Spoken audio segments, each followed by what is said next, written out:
Welcome to Imran's English Grammar, a smart way of learning English. Hello everyone, welcome back to new another class and this is Imran Sir from Imran's English Grammar. আমি বল দিয়ে tense শিখিয়েছিলাম বিগত ক্লাসগুলোতে। আজকে আমি গান দিয়ে tense শিখাবো। সেটা হলো পারফেক্ট টেন্স। পারফেক্ট ক্যাটাগরিতে তিনটা টেন্স আছে, প্রেজেন্ট পারফেক্ট, পাস্ট পারফেক্ট এবং ফিউচার পারফেক্ট। সেই তিনটা টেন্স আমি গান দিয়েই শিখাবো। চলুন তাহলে দেখে নেওয়া যাক গানের দুটি line. Welcome to Imran's English Grammar, a smart way of learning English. শুনলেন? চিঠি লিখেছে বউ আমার ভাঙ্গা ভাঙ্গা হাতে। আমরা এই গানটি দিয়ে আজকে তিনটা পারফেক্ট টেন্স শিখবো। কয়টা পারফেক্ট টেন্স? তিনটা। So let's get started. আমরা দেখে নেই, আমরা ক্যাটাগরি অনুযায়ী টেন্স আমরা যে জানি ক্যাটাগরি অনুযায়ী চার প্রকার প্রত্যেক প্রকার টেন্স আবার তিন প্রকার করে 12 প্রকার। একটা হলো প্রেজেন্ট, একটা হচ্ছে আপনার ইনডিফিনিট, একটা হচ্ছে কন্টিনিউয়াস, একটা হচ্ছে পারফেক্ট। আমরা ইনডিফিনিট এবং কন্টিনিউয়াস টেন্সের ক্লাসগুলো নিয়েছি। তোমরা যারা ভিডিও গুলো দেখতে চাও বা ক্লাসগুলো করতে চাও তারা প্রিভিয়াস ক্লাসগুলোতে তোমরা করে নিয়ে সুন্দর করে এই ক্লাসটা করতে পারো। So let's get started. আমরা আজকে যে টেন্সটা শিখাবো সেটা হলো perfect tense. Perfect tense. So ওই যে বললাম চিঠি লিখেছে বউ আমার ভাঙ্গা ভাঙ্গা হাতে। সো লিখে নিয়ে যাই। আমরা আগে প্রথম যে আমাদের গানের যে ইয়েটা ছিল, লিরিক্সটা ছিল, প্রথম লিরিক্সটা চিঠি লিখেছে বউ আমার ভাঙ্গা ভাঙ্গা হাতে। সো আমরা এই লাইনটাকে যদি আমরা এই যে চিঠি লিখেছে বউ আমার ভাঙ্গা ভাঙ্গা হাতে, যদি আমরা এটাকে শুদ্ধ করে একটু সুন্দর করে লিখি, আমরা যদি সাবজেক্টটাকে একটু সামনে লিখি, চিঠি লিখেছে বউ আমার, তাহলে কে চিঠি লিখছে? বউ, তাই না? তাহলে আমরা এই বাক্যটাকে একটু শুদ্ধ করে লিখি। তাহলে আমরা এই বাক্যটাকে যদি আমরা একটু সাজিয়ে নেই, তাহলে আমরা একটু দেখি কি হয়। তাহলে আমরা যদি বাক্যটাকে সাজিয়ে নেই তাহলে হয় বউ আমার বউ চিঠি ভাঙ্গা ভাঙ্গা হাতে চিঠি লিখেছে, তাই না? তাহলে আমার বউ চিঠি লিখেছে ভাঙ্গা ভাঙ্গা হাতে। বাই দ্য ওয়ে, আমার বউ ভাঙ্গা ভাঙ্গা হাতে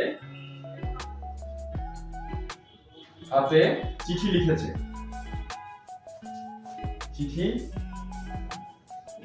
তাই না? চিঠি লিখেছে। আচ্ছা, তো এইটা করার আগে আমি একটু আগে বলে নেই যে পারফেক্ট টেন্সটা আসলে কি। পারফেক্ট মানে হলো পুরা ঘটিত। পারফেক্ট মানে কি? পুরা ঘটিত। পারফেক্ট মানে হচ্ছে পুরা ঘটিত। পারফেক্ট মানে কি? পুরা ঘটিত। পারফেক্ট মানে হচ্ছে পুরা ঘটিত। পুরা ঘটিতটা কি? যেটা অলরেডি ঘটে গেছে। তো পারফেক্ট মানে কি? পুরা ঘটিত, যেটা অলরেডি ঘটে গেছে। তাহলে পারফেক্ট টেন্সটা কয় প্রকার? তিন প্রকার। একটা হলো প্রেজেন্ট পারফেক্ট, তার মানে পুরা ঘটিত বর্তমান। একটা হলো কি? প্রেজেন্ট পারফেক্ট মানে পুরা ঘটিত বর্তমান। একটা হলো পাস্ট পারফেক্ট মানে পুরা ঘটিত অতীত। আর একটা হলো ফিউচার পারফেক্ট, তার মানে পুরা ঘটিত ভবিষ্যৎ। পুরা ঘটিত কি? ভবিষ্যৎ। তো আমরা এই তিন ধরনের পারফেক্ট টেন্স দেখলাম। তাহলে প্রেজেন্ট পারফেক্ট মানে পুরা ঘটিত বর্তমান, পাস্ট পারফেক্ট মানে পুরা ঘটিত অতীত, আর ফিউচার পারফেক্ট মানে পুরা ঘটিত ভবিষ্যৎ। এখন আমরা তিনটা টেন্সেরই স্ট্রাকচার দিয়ে আমরা খুব মাত্র 3 মিনিটে ক্লাসটা শেষ করে দিব। আমরা জানি প্রত্যেকটা ইংলিশ সেন্টেন্সের শুরুতে কি থাকবে? সাবজেক্ট। প্রত্যেকটা ইংলিশ সেন্টেন্সের শেষে শুরুতে সাবজেক্ট থাকবে। তাহলে বাক্যের শুরুতে আমরা সাবজেক্ট নিব। আর আমি আমার এর আগের ক্লাসে বলে দিয়েছিলাম যে পারফেক্ট মানে হলো পারফেক্ট অক্সিলারি। তার মানে পারফেক্ট মানে কোন auxiliary? Perfect auxiliary. Perfect auxiliary. তো পারফেক্ট টেন্স করার জন্য আপনার পারফেক্ট অক্সিলারি লাগবে কোনটা? Have, has, had. তাহলে পারফেক্ট টেন্স করার জন্য আপনার কোন অক্সিলারি দরকার হবে? পারফেক্ট টেন্স করার জন্য আপনার পারফেক্ট অক্সিলারি দরকার হবে। পারফেক্ট অক্সিলারিটা হচ্ছে হ্যাভ, হ্যাজ, হ্যাড। তার মানে আপনি যখন প্রেজেন্ট পারফেক্ট টেন্স করবেন তখন সাবজেক্টের পরে আপনি ব্যবহার করবেন হ্যাভ অথবা হ্যাজ। তারপরে আপনি ভার্বের V3 ফর্ম ব্যবহার করবেন, তারপরে বাকি অংশ। তারপরে কি? বাকি অংশ। আচ্ছা, তারপরে যদি আপনি পাস্ট পারফেক্ট করতে চান তাহলে হ্যাভ হ্যাজ হলো প্রেজেন্ট পারফেক্ট। তার মানে সাবজেক্টের পরে হ্যাভ হ্যাজ প্লাস V3 সমান সমান প্রেজেন্ট পারফেক্ট। সাবজেক্টের পরে হ্যাড প্লাস V3 সমান সমান পাস্ট পারফেক্ট। সাবজেক্টের পরে আমরা সবসময় জানি যে ফিউচার টেন্সের ক্ষেত্রে আমরা শ্যাল বা উইল ব্যবহার করি। তো ম্যাক্সিমাম ক্ষেত্রে মডার্ন গ্রামারে উইল ব্যবহার করা হয়। তাহলে আমরা এখানে উইল হ্যাভ নিব। তাহলে সাবজেক্টের পরে যদি আমরা উইল হ্যাভ নেই, তারপরে ভার্বের পাস্ট পার্টিসিপল ফর্ম সমান সমান হবে ফিউচার পারফেক্ট। তাহলে প্রেজেন্ট পারফেক্ট মানে কি? পুরা ঘটিত বর্তমান, যেটা বর্তমানে অলরেডি ঘটে গেছে। পাস্ট পারফেক্ট মানে কি? পুরা ঘটিত অতীত, যেটা অতীতে ঘটে গিয়েছিল। আর ফিউচার পারফেক্ট মানে কি? পুরা ঘটিত ভবিষ্যৎ, যেটা ভবিষ্যতে হয়ে থাকবে বা ঘটে থাকবে। সো আমরা এখন দেখে নেই যে আমার বউ ভাঙ্গা ভাঙ্গা হাতে চিঠি লিখেছে, ওই যে গানের যে লিরিক্সটা ছিল। তো ফার্স্ট লিরিক্স। তো প্রেজেন্ট পারফেক্ট মানে পুরা ঘটিত বর্তমান। তার মানে কি? বর্তমানে যে কাজটা সম্পূর্ণ হয়েছে ইতিমধ্যে। বর্তমানে যে কাজটা ইতিমধ্যে সম্পন্ন হয়েছে, ওই যে বললাম চিঠি লিখেছে বউ আমার ভাঙা ভাঙা হাতে, তার মানে আপনার বউ বা আমার বউ আমাকে চিঠি লিখেছে, কিন্তু কিছুদিন আগে লিখেছে, ধরেন 10 দিন আগে বা 5 দিন আগে বা 1 ঘন্টা আগে বা 2 ঘন্টা আগে চিঠি লিখেছে। লিখার পরে আমি তো এখনো কোনো উত্তর দেই নাই, তাই না? বর্তমানে কোনো কাজ শেষ হয়েছে, মাত্র শেষ হয়েছে বা কিছুদিন আগে শেষ হয়েছে, কিন্তু তার রেজাল্টটা এখনো অপ্রকাশিত আছে, এরকমটা যদি বোঝায় তখন সেটা হয় প্রেজেন্ট পারফেক্ট। আর প্রেজেন্ট পারফেক্ট টেন্সের সময় সি স সেন, এই বাংলা ক্রিয়ার শেষে কি থাকবে? সি স সেন। তাহলে এখানে দেখো যে বাংলা যে ক্রিয়াটা আছে লিখেছে, তার মানে কি এখানে স আছে, তাই না? তার মানে প্রেজেন্ট পারফেক্ট মানে হলো পুরোপুরি তো বর্তমান যে ভার্বের কাজ মাত্র শেষ হয়েছে বা কিছুদিন আগে শেষ হয়েছে, কিন্তু তার রেজাল্টটা এখনো আনপাবলিশড আছে, অপ্রকাশিত আছে, এরকমটা বুঝালে তখন আমরা সেটাকে কি বলবো? Present perfect. আর প্রেজেন্ট পারফেক্ট এর ক্ষেত্রে বাংলা ক্রিয়ার শেষে যে ভার্বটা থাকবে, আমরা জানি প্রত্যেকটা বাংলা ক্রিয়ার শেষে ভার্ব থাকে, আর ভার্ব ছাড়া আপনি কখনোই টেন্স করতে পারবেন না। যদি আপনি 100% মোস্ট কমন ভার্বের লিস্ট পেতে চান, টেন্স হলো ইংলিশ ল্যাঙ্গুয়েজের মাদার, আর ভার্ব হলো সেই টেন্সের প্রাণ। যারা মোস্ট কমন 100টা ভার্বের লিস্ট পেতে চান, তারা কমেন্ট বক্সে আপনাদের কমেন্ট করে ইমেল অ্যাড্রেসটা দিয়ে দিবেন, আমি নিশ্চিতভাবে 100টা ভার্ব পাঠিয়ে দিব, আর এই 100টা ভার্ব 5000 ভার্বের সাথে কানেক্ট থাকবে ইনশাআল্লাহ। So let's get started. তো আমরা এরপরে যে কাজটা করব সেটা হচ্ছে যে আমরা যেটা করব সেটা আমরা হলো প্রেজেন্ট পারফেক্ট টেন্স করব। তাহলে প্রেজেন্ট পারফেক্ট টেন্সের ক্ষেত্রে কি হবে? বাংলা ক্রিয়া শেষে সি স সেন এগুলো থাকবে। তার মানে আমার বউ ভাঙা ভাঙা হাতে চিঠি লিখেছে, তাহলে আমরা বাক্যের শুরুতে কি নিব? সাবজেক্ট। তাহলে আমরা এখানে সাবজেক্ট নিলাম আমার বউ, তার মানে মাই ওয়াইফ, মাই ওয়াইফ। তাহলে মাই ওয়াইফ, তারপরে আমরা কি নিব? Have has. কি নিব আমরা? My wife, third person singular হওয়ার কারণে আমরা এখানে হ্যাভ নিলাম। তাহলে মাই ওয়াইফ, তাহলে বাংলা সাবজেক্টের পরে আমাদের ভার্ব থাকবে, তাই না? তাহলে বাংলা সাবজেক্টের পরে আমাদের ইংরেজি সেন্টেন্স লেখার ক্ষেত্রে সাবজেক্টের পরে আমরা ভার্ব নিব, আর ভার্বটা কোথায় থাকবে? বাংলা ক্রিয়ার শেষে। তাহলে আমরা বাংলা বাক্যের শেষে যে ভার্বটা আছে লিখেছে, তার মানে মাত্র করেছে বা কিছুদিন আগে করেছে, এরকমটা বোঝাচ্ছে। অর্থাৎ ক্রিয়ার শেষে সি আছে থাকলে সেটাকে প্রেজেন্ট পারফেক্ট টেন্স বলবো। আর আমরা এখানে দেখি, তাহলে প্রেজেন্ট পারফেক্ট টেন্স করার জন্য আমরা মূল ভার্বের আগে আমরা কি নিব? Have has. তাহলে এখানে মাই ওয়াইফ থার্ড পারসন হওয়ার কারণে আমি এখানে নিলাম হ্যাজ। তাহলে মাই ওয়াইফ হ্যাজ। তাহলে এখানে লিখেছে, আমার ভার্বের লিস্টে দেখুন 48 নম্বর ভার্বে লিখেছে, তার মানে রাইট ভার্বটা আছে। তা তোমরা যারা এই মোস্ট কমন 100 ভার্বের লিস্টটা পেতে চাও, 5000 ভার্বের যে কানেকশন আছে, তোমরা অবশ্যই কমেন্ট বক্সে কমেন্ট করে তোমাদের ইমেল অ্যাড্রেসটা দিয়ে দিবে, আমি পাঠিয়ে দিব। তাহলে মাই ওয়াইফ হ্যাজ, তাহলে লিখার ইংরেজি হলো রাইট। তাহলে ভার্বের পাস্ট পার্টিসিপল ফর্ম লিখার ইংরেজি কি? ভার্বটা কি? রাইট। তাহলে রাইট ভার্বের পাস্ট পার্টিসিপল ফর্ম কি? রিটেন। রাইট ভার্বের পাস্ট পার্টিসিপল ফর্ম কি? রিটেন। তার মানে রাইট, রোট, রিটেন। তাহলে আমি এখানে ব্যবহার করলাম হ্যাজ রিটেন, WRITEN। তাহলে আমার বউ কি লিখেছে? তাহলে আমার বউ লিখেছে, তাহলে মাই ওয়াইফ হ্যাজ রিটেন, আমার বউ লিখেছে। কি লিখেছে? তার মানে আমরা এখন অবজেক্ট ব্যবহার করব। তাহলে অবজেক্টে কি লিখেছে বলেন তো? চিঠি। তাহলে রিটেন লেটার, রিটেন লেটার। কি লিখেছে? চিঠি লিখেছে। কি হাতে লিখেছে? ভাঙা ভাঙা হাতে। তাহলে with a broken hand, with a broken hand, broken hand, with a broken hand মানে ভাঙা ভাঙা হাতে। ক্লিয়ার? তাহলে উইথ আ ব্রোকেন হ্যান্ড মানে কি? ভাঙা ভাঙা হাতে। অর্থাৎ আমরা দেখলাম কি? My wife has written letter with a broken hand. এটা হচ্ছে with a broken hand, এটা হলো প্রিপজিশনাল ফ্রেজ। তার মানে কোনো বাক্যের মধ্যে যদি কোনো অতিরিক্ত অংশ থাকে, সেটা থেকে ঘাবড়ানোর কিছু নাই। আপনি একে সাবজেক্ট বসান, তারপরে ভার্ব বসান, তারপরে অবজেক্ট, বাকি অংশ বসিয়ে বাক্যটাকে কমপ্লিটলি ইংলিশে লিখতে পারবেন। তাহলে আমরা কি দেখলাম? যে আমার বউ ভাঙা ভাঙা হাতে চিঠি লিখেছে, my wife has written letter with a broken hand। তো এটা হচ্ছে কি? Present perfect tense. অর্থাৎ আমার বউ যে চিঠিটি লিখেছে, অর্থাৎ কি?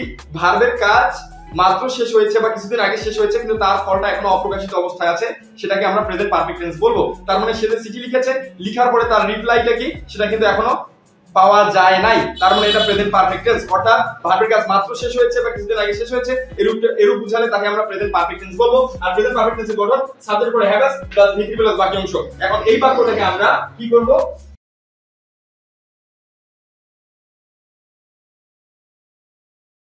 এই বাক্যটাকে পাস্ট পারফেক্ট টেন্সে কনভার্ট করব। তাহলে পাস্ট পারফেক্ট টেন্স মানে কি? অতীতে ঘটেছিল। তাহলে এখানে দেখেন পুরো ঘটিত অতীত, তার মানে অতীতে ঘটেছিল। তাহলে এই বাক্যটাকে যদি আপনি পাস্ট পারফেক্ট টেন্সে কনভার্ট করতে চান, পাস্ট পারফেক্ট এবং পাস্ট ইনডিফিনিট টেন্সের অর্থ সেম থাকবে। তার মানে রাইট মানে লেখা, আর রোট মানে লিখেছিল। তার মানে আপনি যদি প্রেজেন্ট টেন্সের কথা বলেন রাইট, এই যে রাইট মানে লেখা, রাইট মানে কি? লেখা। আর রোট মানে কি? WROT, রোট মানে কি? লিখেছিল, লিখেছিল। তাহলে আমি এখানে দেখেন, তাহলে এখানে রাইটটা হলো ভার্বের প্রেজেন্ট ফর্ম, রাইটটা হলো ভার্বের প্রেজেন্ট ফর্ম, আর লিখেছিল রোটটা হলো ভার্বের পাস্ট ফর্ম। তার মানে ভার্বের পাস্ট ফর্ম মানে পাস্ট ইনডিফিনিট টেন্স, তার মানে রোট যে অর্থটা প্রদান করবে, ওই পাস্ট পারফেক্ট টেন্সটা একই ধরনের অর্থ প্রদান করবে। তার মানে পাস্ট ইনডিফিনিট এবং পাস্ট পারফেক্টের মধ্যে অনেক মিল রয়েছে। তো আমরা এখানে দেখি, যে আমার বউ আমার, এবার আমরা ভাঙা ভাঙা হাতটা একটু বাদ দিই। আমার বউ চিঠি লিখেছিল, একটি চিঠি লিখেছিল। এবার আমরা এটা লিখি, আমার বউ একটি চিঠি লিখেছিল। ওকে, আমার বউ একটি চিঠি লিখেছিল। তো এখানে আমরা দেখি লিখেছিল, আমার বউ একটি চিঠি লিখেছিল, তাই না? তাহলে আমার বউ একটি চিঠি লিখেছিল। দেখেন, আপনি যদি লিখেছিল তাহলে এই যে ভার্বের বাংলা ক্রিয়ার শেষে, বাংলা বাক্যের শেষে ভার্ব থাকবে। লিখেছিল এটা কোন সময়টা বোঝাচ্ছে? অতীতকাল বোঝাচ্ছে। কোন কোন বইয়ে দেখবেন আপনারা লেখা আছে, বাংলাদেশের প্রত্যেকটা বইয়ে, যে অতীতকালে সংঘটিত হওয়া দুটি কাজের মধ্যে যে কাজটি অপেক্ষাকৃত আগে সংঘটিত হয়েছিল সেটা হলো পাস্ট পারফেক্ট, এবং অন্যটি হলো পাস্ট ইনডিফিনিট টেন্স। তার মানে অতীতকালে সংঘটিত হওয়া দুটি কাজের মধ্যে যে কাজটা আগে সংঘটিত হয়েছিল সেটি পাস্ট পারফেক্ট টেন্স, এবং অন্যটি হলো পাস্ট ইনডিফিনিট টেন্স। এইটা বললে আপনার মাথায় কিছু থাকবে না। আপনি পাস্ট পারফেক্ট এবং পাস্ট ইনডিফিনিট কে আলাদা করার কোনো দরকার নাই। আমি আপনাকে বললাম আপনি পাস্ট ইনডিফিনিট কে পাস্ট পারফেক্টে একই ভাবে কনভার্ট করতে পারেন, এবং পাস্ট পারফেক্টে আবার পাস্ট ইনডিফিনিট কে কনভার্ট করতে পারেন। অর্থাৎ পুরাগঠিত অতীত, পুরাগঠিত পাস্ট পারফেক্ট মানে কি? পাস্ট পারফেক্ট মানে পুরাগঠিত অতীত, অর্থাৎ অতীতকালে কোনো একটা কাজ শেষ হয়েছিল এরকমটা বুঝালে আপনি সেটাকে পাস্ট পারফেক্ট টেন্স বলতে পারবেন, কোনো সমস্যা নেই। তাহলে আমার বউ একটি চিঠি লিখেছিল, তাহলে আমরা এখানে লিখতে পারি আমার বউ সাবজেক্ট, তাহলে আমরা লিখলাম মাই ওয়াইফ, মাই ওয়াইফ। তাহলে পাস্ট পারফেক্ট টেন্সের ক্ষেত্রে আমরা কি লিখব? যে সাবজেক্টের পরে আমরা কি লিখব? Had, auxiliary have plus had. My wife had কি? তাহলে ভার্বের কোন ফর্ম? V3। তাহলে রাইট ভার্বের V3 কি? Right, wrote, written. তাহলে রাইট ভার্বের V3 হলো রিটেন। তাহলে my wife had written, my wife had written কি লিখেছিল? A letter.